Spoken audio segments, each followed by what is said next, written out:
We are launching, actually last week we launched a new series called 3 miles per hour, and 3 miles per hour is the average speed in which a human walks. And this series is about slowing down and pausing. And last week I talked about how to get your life back.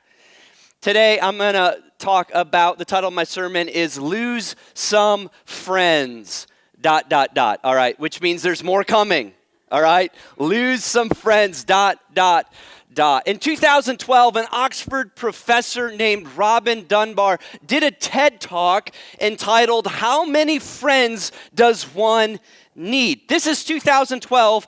9 years ago, when social media and the kind of Facebook was on the rise, people began to question the relationships that we have online and how many that you can actually have. And so he actually wrote a book called How Many Friends Does One Need? Now, this is 9 years ago. Someone had the forethought to think that maybe as a world and a culture with technology, we're moving too fast for our own good, and that we can't handle the amount of friendships, quote unquote friendships, that we have on social media. And what Robin Dunbar does is he traces the history of mankind, and he looks through an anthropological lens of these communities and how humans have organized themselves for literally 10, 11, 12,000 years. And this is what he discovered.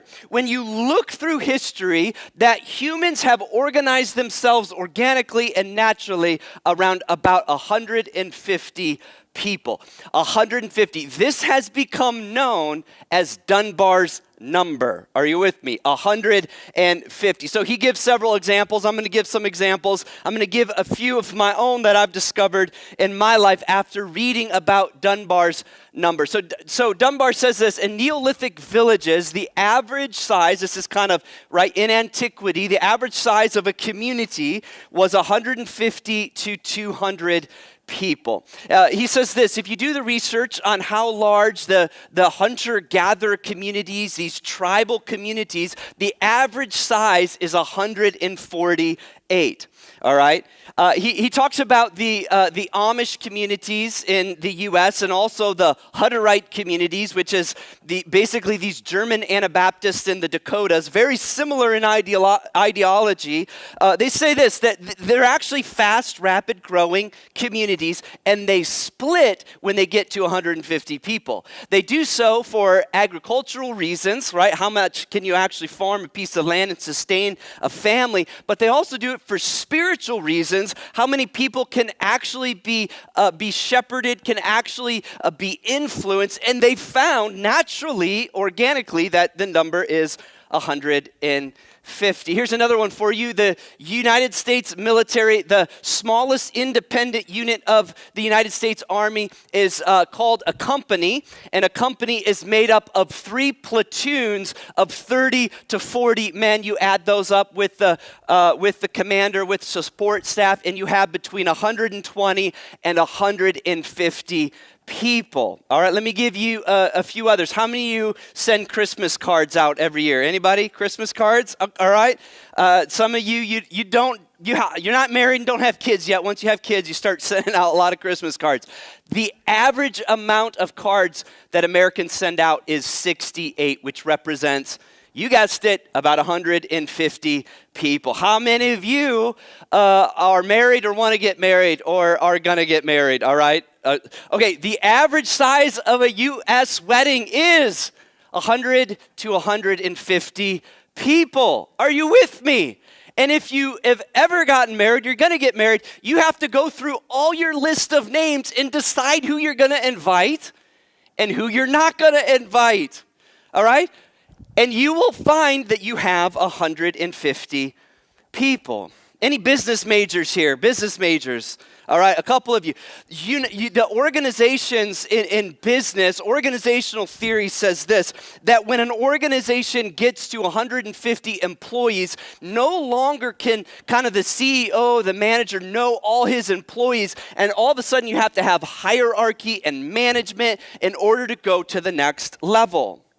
Average size of the U.S. church, this is my own findings and understanding. Did you know that the average size of the United States church is 78 people? If you added them all up, the average size is 78 people. We know this. We know on average Americans do not go to church every week. They go to church every other week. And so you multiply that by times 2 and you have about 150 people. This is Dunbar's number. One thing that he points out is that maybe we have organized ourselves in groups of 150 because there is a cognitive limit that you have on how many names you can actually remember. All right, how many of you know what I'm talking about? He says that you can remember about 150 names. Now, the lure of social media and its promise is that you can have friends and connections around the globe. And Dunbar's point, and my point today, is that actually necessary? Is it actually true? And is it healthy for your life? Did you know Facebook has put a limit on how many friends you can have? How many of you know what the limit is? 5,000, all right? 5,000 is what Mark Zuckerberg has said is the limit to the amount of friends that you can have. But is that healthy for your life? 3 miles an hour is about this. It's about pausing.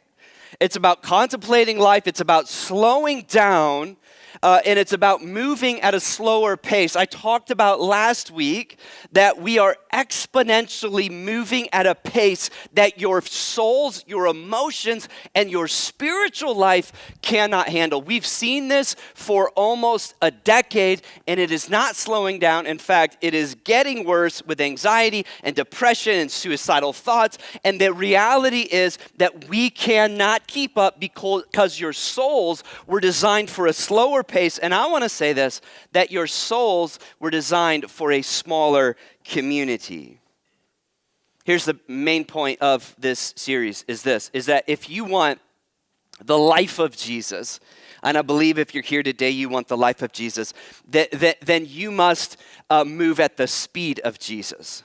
Jesus never moved more than 3 miles per hour, all right? Jesus never ran. He didn't ride a horse. He rode a donkey, but we know donkeys aren't very fast, all right? It was probably 2 miles an hour, all right? Jesus moved at a slow pace in life. In moving at the speed of Jesus is recognizing that you were made for community, but not the one that social media and globalization actually promises. Your soul is not wired for thousands of friends. Your soul is wired for a village. And here's the tension that we face in life. With the increased quote-unquote social relationships that we have. Let me just ask a question. How many of you on Facebook have more than 150 friends? All right. Come on. Do you not have Facebook? You don't have Facebook. You don't have Facebook. Oh, you have Instagram. Facebook is that's like me saying MySpace 10 years ago, isn't it? All right. That's a total miss today. How many followers? What is Instagram? Followers? How many followers do you have on Instagram? More than 150? All right. Okay, there we go. Finally, I just made a connection with our young people in the room. You'd think I'd know this. I've got 2 teenagers, all right? But somehow I missed the boat, all right? So I guess when I'm talking about Facebook, I'm talking about people who are 40 years or older, all right? So Instagram or TikTok or whatever these new ones are, the point is, are you still with me? Is my message still making sense? All right, give me some feedback. All right, I need that. 2 things take place when we have more social connections than 150, that we know less about other people and they know less about us. That we are lesser known as people when we have more than 150 people in our relationships. And we've found this, that social media as the only avenue for connection, and we're discovering this in the pandemic, online community as the only avenue of connection for humankind is purely insufficient. It is insufficient. And those who experience life online only feel lonely in their life, and that's why through the pandemic, loneliness and anxiety and all of this has increased, not decreased, because a digital relationship is simply not enough. So where do we start if you have more than 150 followers or fans or friends or whatever you want to call it? Here's where we start. Lose some friends and gain some real, authentic relationships. Lose some friends and gain real, authentic relationships. This is what we're going to look at today. We're going to look at the 3 relationships that Jesus had. And if you're here in the room, you're given a handout, and on the handout, there's a graphic of concentric circles. And I want to look at these relationships that Jesus had, and I want to talk about them because I believe these relationships can be a model for our own lives, and we can have these kind of relationships. And this is what this series, what we've been looking at, is oftentimes when I preach and I read the Bible, I read the words of Jesus and we talk about what Jesus said.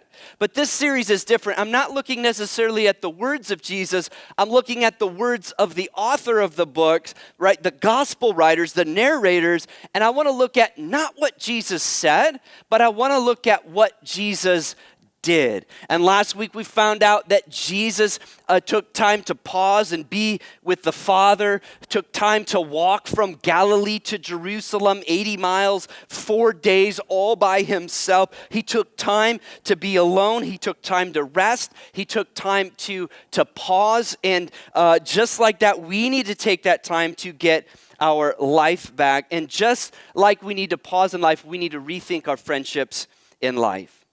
This can be a model for your life and your friendship. Now, this model, this concentric circle, there's 3 layers that I want to talk about today. There's actually 4, but one I'm going to talk about next week. But the 3 layers, as you get closer to the center, the more you are known and the more you know about other people, and the closer you are, the level of intimacy goes up. So we're going to look at the first level and the first layer today.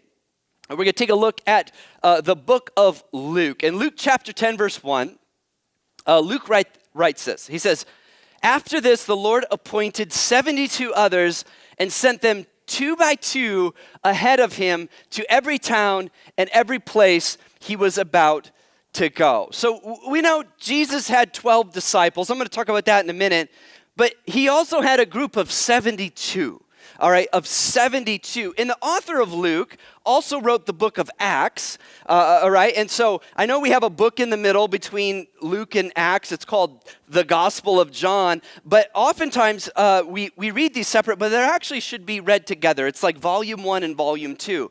And what Luke points out in Acts chapter 1:15 is he writes about after Jesus died, resurrected, and ascended to heaven, right after Acts 1:15, it says this: "In those days, Peter stood up among the believers," all right? These are all the Christians in all of the world, all right? A group numbering about 120. Are you with me? This is what we know. Jesus lived by Dunbar's number, all right? He had a group between 72 and 120. 72 and 120. I don't think this is a coincidence. Jesus said this comment in the book of John. He said to his disciples, he said to his followers, he said to you and I, he says that you will be able to do greater things than I. How many of you have read that passage or heard that passage? Now, for years, people have interpreted this as being able to do greater miracles than Jesus. All right? And I kind of wonder, well, how can you beat the resurrection? All right? How can you beat the transfiguration? Like, I haven't seen any Christians walk on water yet, all right? And so a lot of times, because we haven't really read it or we haven't understood it, we haven't studied it, we think, oh, this is about the power that we have as Christians in doing miracles. But actually, most people believe, most scholars believe that what John is talking about, what Jesus is talking about, is not about the magnificence of the miracle, but it's actually about multiplication, that we'll be able to do more than Jesus because he is within each one of us through the power of the Holy Spirit, and we can multiply that out to our 72. Are you with me? And so it's more about influence than it is about the magnitude of the miracle. So just take that concept for a minute. 72. Say 72 each has a network of 72. That's over 5,000 people. Here's my first point in the first circle is this. I'm going to call that number between 75 and 150 your community. And this is what I want to say, is that everyone needs a community. Everyone needs a community. Jesus had a lot of fans. Fans are people who are around you just for what you can give them. 120 people at the end of Jesus' life, his death and resurrection. 120, just think about that. Jesus fed 5,000 people and fed 4,000 people. He healed people. I mean, he had an incredible ministry, but at the end of his life, he had 120 who actually said, I'm a believer, and I'm going to follow this person, Jesus, who died and rose again, that I am a believer in Jesus Christ. You see, a community is someone who comes around you and loves you regardless of who you are, what you do. A fan is this. A fan is someone who's going to like you because you believe or think the same way that you do. Think about how easy it is in social media to follow or unfollow someone.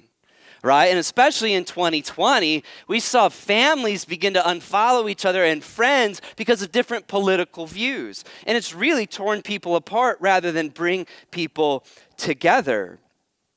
Everyone needs a community. So what is your community? I'm going to propose to you that your community is not found in digital relationships. Maybe that can enhance some, but it is not found there. Your community is your church family.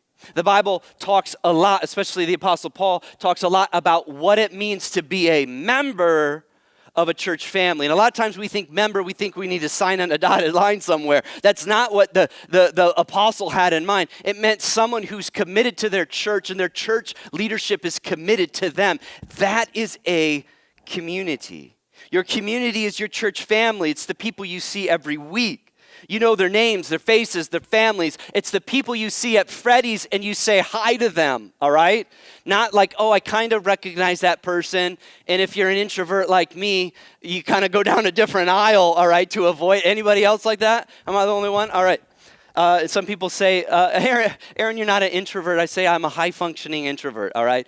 And so your community are those that you know the names. This kind of community holds one another up in prayer. This kind of community helps one another with physical needs. For us, maybe for our church, maybe it's more of a specific gathering. We have 3 gatherings when it's not snowpocalypse outside, all right, normally, but maybe it's the 9 or the 10:30 or the noon. And this community becomes your people. And these people become your community. One thing that I love about our noon gathering is that we eat lunch together. And I tell you what, it was kind of, it felt strange. It felt familiar but strange at the same time to see people eating lunch together because we haven't done it for almost a year. We haven't been together. And so your community is your church. Narrow it down a little more. Your community is your specific gathering. This is why I think it's important to come to the same gathering every week and you develop your network and your community and your people and you get to know one another. Your community is where you feel loved. It's where you feel accepted. It's where you feel encouraged and not judged. Find your community. Everyone needs a community. Let's get to the next layer of the circle. There's a smaller group, and I want to point it out in Mark chapter 3, verse 14 through 19. This is what Mark records. Jesus appointed 12 that they might be with him and that he might send them out to preach and have authority to drive out demons. These are the 12 he appointed: Simon, to whom he gave the name Peter; James, son of Zebedee, his brother John. To them he gave the name Boanerges, which means sons of thunder, the coolest nickname in the world. All right. Andrew, Philip, Bartholomew, Matthew, Thomas, James, son of Alphaeus, Thaddeus, Simon the Zealot, and Judas Iscariot, who betrayed him. Here's what I love about what Jesus does, or what Mark records, is that Jesus gave nicknames to his disciples. He even changed the name of Simon to Peter. He had a smaller group. He had the 72, or he had the 120, but he had a core, and it was 12 people. Here's what I'm calling this one. I'm calling this a cohort. Everyone needs a cohort. Everyone needs a cohort, and I'm saying this is between 8 and 15 people. 8 and 15 people. How many sports fans? Any sports fans? All right. Think about the amount of people on a sports team.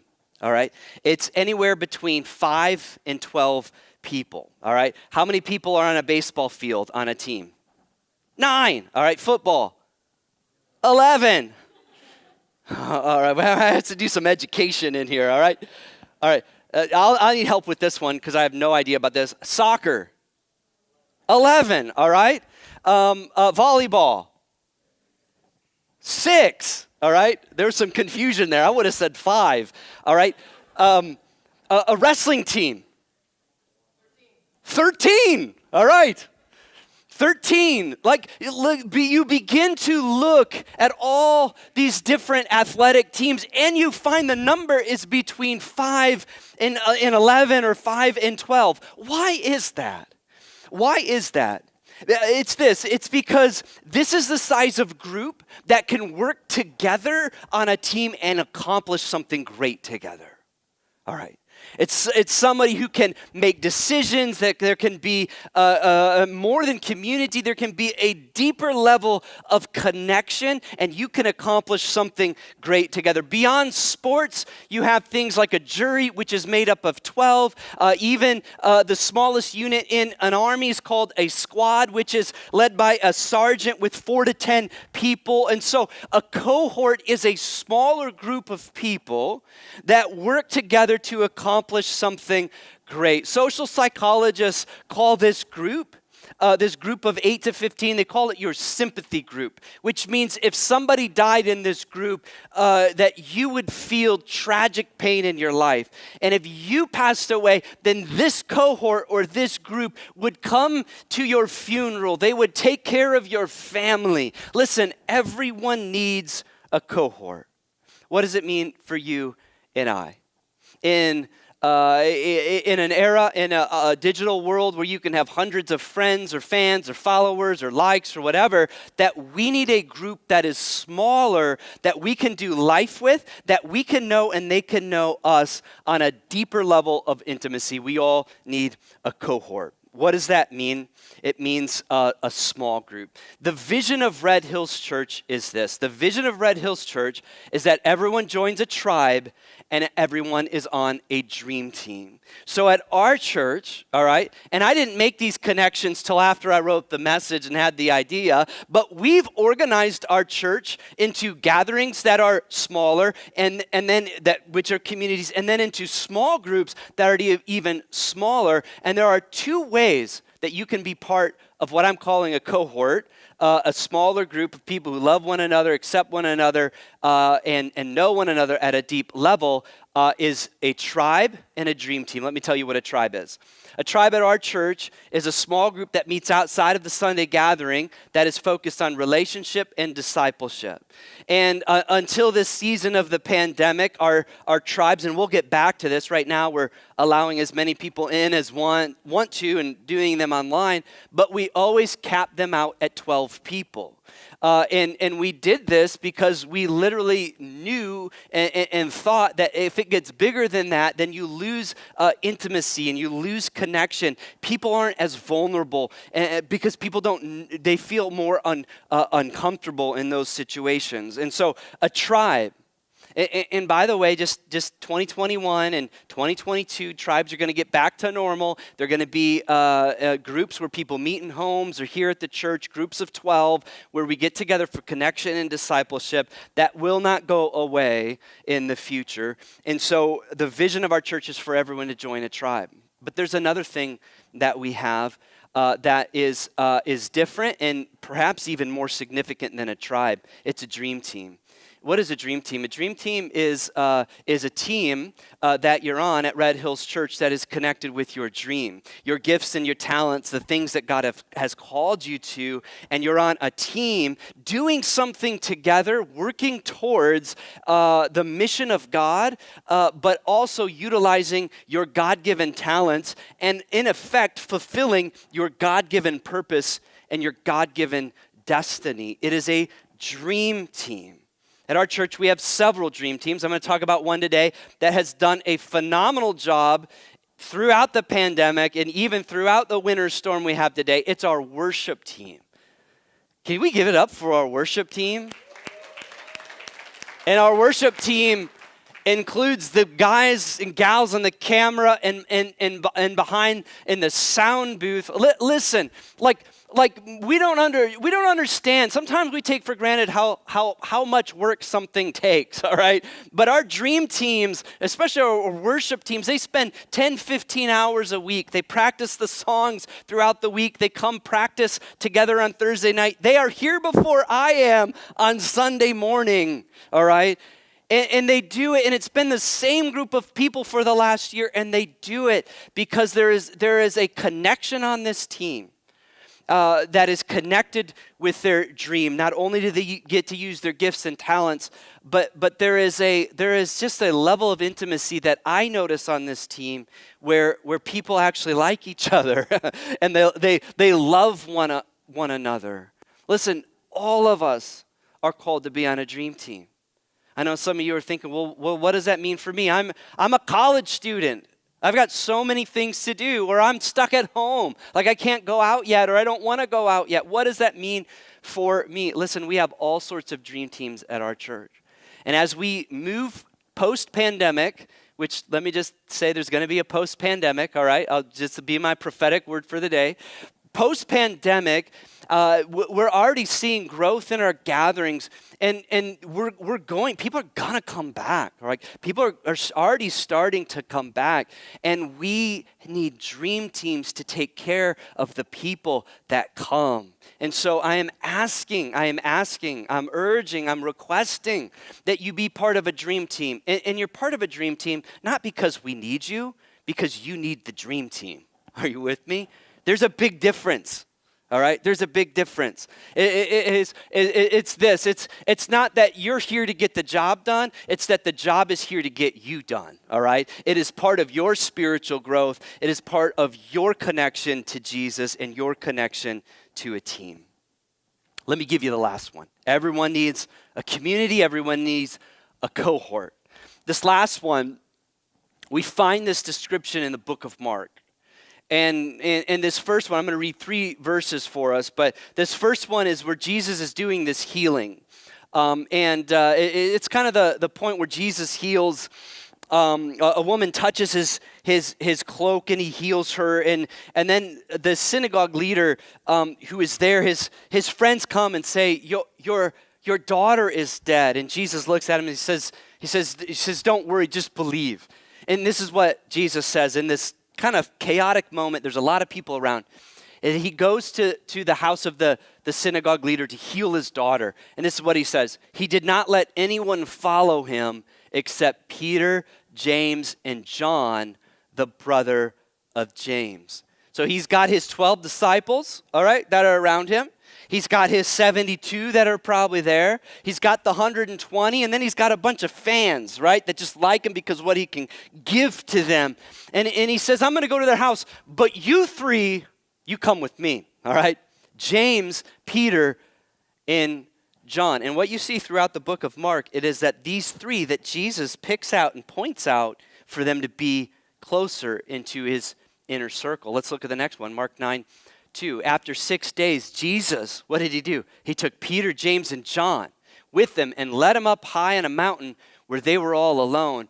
There he was transfigured before them. And so Jesus shows who he truly is, and he reveals himself. He transfigures before these three. The other 9 disciples didn't get to see what Peter, James, and John got to see. And I want to give you one more. It's found in the book of Mark, probably the most intimate and vulnerable you see Jesus be as a human. This is what he says in Mark chapter 14, verse 32. It says this: they went to a place called Gethsemane, and Jesus said to his disciples, "Sit here while I pray." He took who? Peter, James, and John along with them, and he began to be deeply distressed and troubled. I want to read one more verse, and he says this: "My soul is overwhelmed with sorrow to the point of death." He said to them, "Stay here and keep watch." What is Jesus doing? Jesus, this is his last day as a free man, all right? He is in the garden. He's going to get arrested. He's going to go to the cross the next day. He's anxious, all right? He's worried. This is even where he's in the garden. He says, "Lord, would you take this cup from me, but not my will. Let your will be done." And who is there with them? James, Peter, and John. And he says to them, nowhere else do you see Jesus so vulnerable. He says, "My soul is troubled and overwhelmed." There's 3 people. Everyone needs a community. Everyone needs a cohort. The last one is everyone needs a core. This is what I'm saying, 1 to 3 people. Everyone needs a group that is smaller of friends and believers in your life, that people know everything about you and they love you anyway. Why do you need a cohort? Why can't a cohort be enough? Because in a cohort, there's still jealousy and envy, and there can still be fighting and bickering. Even the disciples did that, right? They kind of had to squabble over who was going to sit at the right hand of Jesus for all of eternity, all right? And they're kind of competitive, and there's this envy, and like, hey, I'm better than him, and there's just kind of this wanting to be close to Jesus, but a group of 1 to 3. This is different. I mean, this is a close-knit group of people. These are people who grieve with you when you're in pain and celebrate with you when you win or you're victorious or successful in life. Listen, I know sometimes people have friendships where your friends don't celebrate your victories with you because there's jealousy or envy. But a true friend who loves you no matter what, will celebrate the wins with you and will cry when you're in pain with you. This is your core. Jesus had this, Peter, James, and John. And these levels of intimacy and levels of friendship get closer and closer as the circle narrows. And by the way, your core is not necessarily your best friend group, because a core is focused on this. Actually, all of these are focused on this. It's focused on people who love Jesus, and the center of your relationship is not you, it's not them, it's not a sport, it's not an activity, it's not a hobby, it's not your major in college. Your focus surrounds all about Jesus Christ. And so your core is focused on Jesus. These people know your strengths and weaknesses. They know your victories and your failures. They know everything about you. I will tell you my 3. I have 3. In Bible college, I went to this small school in Southern California. And at that time, it was just purely a Bible college. Now they have more degrees, but back then they told us, our first week, this is what they said. They said, only 10% of you will actually go into vocational ministry. Vocational ministry is where you actually work at a church or you go on the mission field, right? That's not a very good success rate, all right? And I'm not sure a college should ever promote that, but that was our first week. And I made 3 friends in college that I'm still friends today. And we're part of the 10%. One is my friend Andy. He's a pastor in Southwest Portland. That we were roommates together. One is my friend Zach, who's a missionary in Turkey. Actually, he's here in the U.S. now. And one is my friend Jason, who is a chaplain in the United States Air Force. And these 3 I can call, and I can tell them what I'm struggling with. These 3, if I'm with, have permission to speak into my life and challenge me and confront me if I'm doing something wrong. In fact, sometimes they have. And as much as I didn't want to hear it, they were right. But listen, not everyone has that permission in my life. But it's the core. Everyone needs a core. People who love Jesus more than they love you, but they love you as well. And they love you because they do love Jesus. You see, there's a bubble outside of the community, the cohort, and the core. And I'm going to talk about this next week, but it's called the crowd. And the crowd is thousands of people who like you because what you can give to them. And what's interesting is today there's this fascinating thing that I see online, and maybe it's a little out of date to some people, but this is what I found, that people share things on social media, such intimate things about their life that should only be shared with the core. Like people share pictures of their bodies or whatever that you wouldn't go around with your friends on your phone and say, hey, look at this picture of me. Are you with me? Like, I mean, I've seen friends that did kind of on the weight loss program, and you know what I'm talking about. And like, girl or boy, like, man, just don't do that. And we share more about who we are with the crowd than we do our core. And some of you think, well, Aaron, what's the problem with that? I will tell you. The problem with that is the crowd is not kind. Because people are often looking for confirmation, and the crowd will only confirm you or affirm you when you think like they do. But when you speak the truth of God, they will not be your friends, or they will not be your fan. The problem is this, is when you share intimate thoughts with the crowd, but have no connection to the core, you're left feeling vulnerable and naked. You feel a shamefulness because you want affirmation, but you're trying to get it with the crowd, when what you're longing for is with the core. It's with the core. I want you all to stand up with me. We're going to go into a worship song in a moment. Would you just close your eyes right now? And I just want to speak over you for a moment.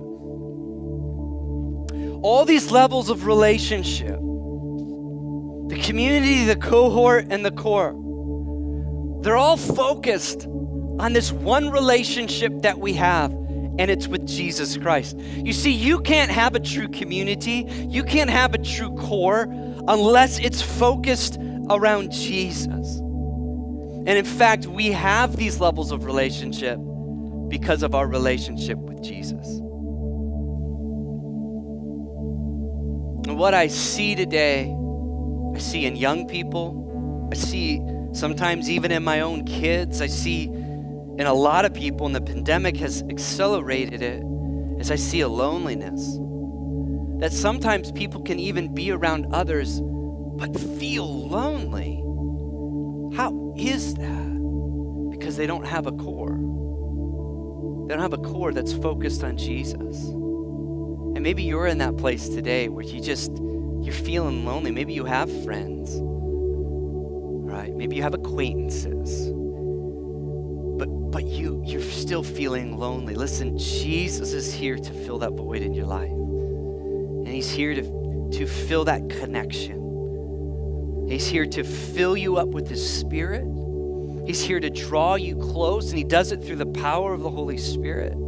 Jesus says, he must go so that he can send the Holy Spirit to remind you of everything that he taught. It's so that Jesus Christ can be alive in your heart and in your soul. And maybe you're right now feeling lonely, just feeling not connected, and not feeling close to Jesus. But in this moment, we can invite him into our lives, and we can ask him into our heart. I just want you, even at home right now, I want you to close your eyes, and I want you to put your hands out with your palms up. Let's just invite Jesus into our hearts and into our lives, and we're going to go into this song. Jesus, we love you so much, and we ask you, God, that you fill our souls, and that you encourage us and fill us with your hope and your joy. And Jesus, I pray for those who feel like they don't have the deep connection and friendships, Lord, that you surround them with people in their life that will love them, no matter if they win or no matter if they lose in life. That they will grieve with them when they're grieving, and rejoice with them when they're rejoicing. And God, that you would bring us as a church closer together in a community that is unmatched anywhere. Jesus, we love you and we praise your name. In the name of Jesus Christ, amen.